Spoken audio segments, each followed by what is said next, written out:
안녕하세요. 법무법인 성지파트너스입니다.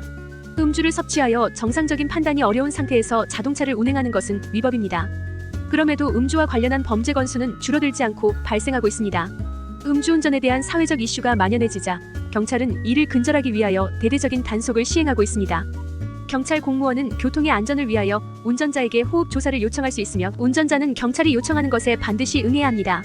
이에 응하지 않고 음주단속도주의 선택을 하였다면 도로교통법에 따라 처벌받을 수 있습니다. 여기서 단순 거부뿐만 아니라 경찰에게 폭력이나 위협을 보였다면 공무집행방해죄까지 연루될 수 있습니다. 또한 차량에 탑승한 상태에서 도주하거나 경찰차를 충격하였다면 특수공무방해로 가중된 형을 선고받게 됩니다. 음주 측정 거부, 어느 정도의 처벌을 받게 될까? 경찰 공무원의 음주 측정 조사에 응하지 아니하는 사람은 1년 이상, 5년 이하의 징역이나 500만 원 이상 2천만 원 이하의 벌금형의 처벌을 받을 수 있습니다. 또한 경찰의 측정에 응하지 않아 벌금형 이상의 형을 선고받은 사람이 그 형이 확정된 날로부터 10년 이내에 다시 한번 음주단속도주를 하였다면 1년 이상 6년 이하의 징역이나 500만 원 이상 3천만 원 이하의 벌금을 받을 수 있습니다. 면허증에 대한 제재도 가해진다. 아울러 경찰 공무원의 호흡 조사에 응할 의무를 3회 이상 위반하여 차량 운행 자격이 취소되었다면 운전면허가 취소된 날로부터 2년이 지나야만 운전면허 자격을 받을 수 있습니다. 다만 벌금형 미만의 형이 확정되었거나 선고유예의 판결을 받았을 때 혹은 기소유예나 소년법에 따른 보호처분의 결정이 있을 시에는 위기간이 경과하지 않았더라도 면허증 자격을 받을 수 있습니다. 음주단속도주를 단순히 경찰의 요청을 거부한 정도의 가벼운 사안이라 생각해서는 안 되겠습니다. 음주 측정에 응하지 않을 시 현장에서 체포될 수 있으며 관련한 전적을 가지고 있다면 추후 다시 도주할 것을 우려하여 구속영장이 발부될 가능성도 배제할 수 없습니다. 법원으로부터 영장이 발부되면 외부와 단절된 상태에서 조사를 시작해야 하므로 아무래도 불리한 부분들이 발생하기 마련입니다. 이러한 요소들을 사전에 없애고 싶다면 음주단속도주 혐의를 받게 된 직후부터 미리 대비할 수 있어야 합니다.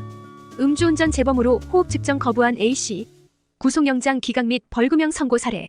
의뢰인 A씨는 3년 전 음주운전으로 처벌을 받은 전력을 가지고 있었습니다. 그러던 어느 날 직장 동료들과 함께 술을 마신 후 대리기사를 부르지 않고 본인이 직접 차량을 운행하였습니다. 그러나 주행한 지 얼마 되지 않아 음주 검문을 하고 있던 경찰을 마주하게 되었고 경찰의 요청에 호흡을 부는 척만 한 후 그대로 음주단속도주하였습니다. 이 행위로 경찰은 A씨를 쫓아오게 되었고 긴 추격전 끝에 A씨는 경찰에게 붙잡히게 되었습니다. 경찰은 다시금 도주할 것을 걱정하여 구속영장을 청구하였는데요. 구속되는 것을 방지하고 싶었던 A씨는 한 걸음에 저희 법인을 찾았고 그 즉시 면담을 진행했습니다. 이후 변호인은 A씨의 진술을 통하여 사실관계를 확인해 보았습니다. 그런 다음 반박할 수 있는 자료를 확보했습니다. 이를 토대로 A씨의 범죄 사실이 구속을 요할 만큼이 아님을 주장했습니다. 법원은 불구속 사유에 대한 내용을 살펴본 후 A씨의 구속영장 청구를 기각하였습니다. 이후 A씨는 음주단속도주 사건까지 저희 측과 함께 하였는데요. 법률 대리인은 A씨가 선처받을 수 있는 방법에 대하여 분석해 보았습니다. 사건이 발생한 당시의 정황과 주변 CCTV 영상, 범행 직후 상황 등 A씨에게 더욱 유리할 수 있는 참작 사유를 찾아내는 것에 주력하였습니다. 그런 다음 확보한 자료들을 바탕으로 논리적으로 주장을 펼쳤습니다. 또한 A씨가 실형을 선고받게 될 시 남아있는 가족에게도 경제적으로 큰 위기가 발생할 수 있음을 설명하였습니다. 재판부는 본 변호인 측의 주장을 받아들여 A씨에게 실형을 선고하지 않고 1,000만 원의 벌금형을 선고하였습니다. A씨는 음주운전 범행 전력을 가지고 있었으며 음주단속도주까지 하여 선처를 구하기 힘든 상황이었습니다. 하지만 사건이 발생한 초기에 도움을 청해 구속영장 기각과 함께 벌금형 선고를 받았습니다. 최근 재판부는 음주와 비롯한 사건에 대하여 처벌을 강화하는 추세를 보이고 있습니다. 그러므로 초기 진술부터 불리한 작용을 받지 않도록 확실하게 준비해야 합니다. 혹여 잘못된 내용을 발설하게 된다면 재판 시에 불이익을 받게 될 수 있으므로 가볍지 않은 이번 사안에 대해서는 필히 법률가의 조언을 경청한 후 그에 따른 대처를 해야 하겠습니다. 이상 법무법인 성지파트너스였습니다.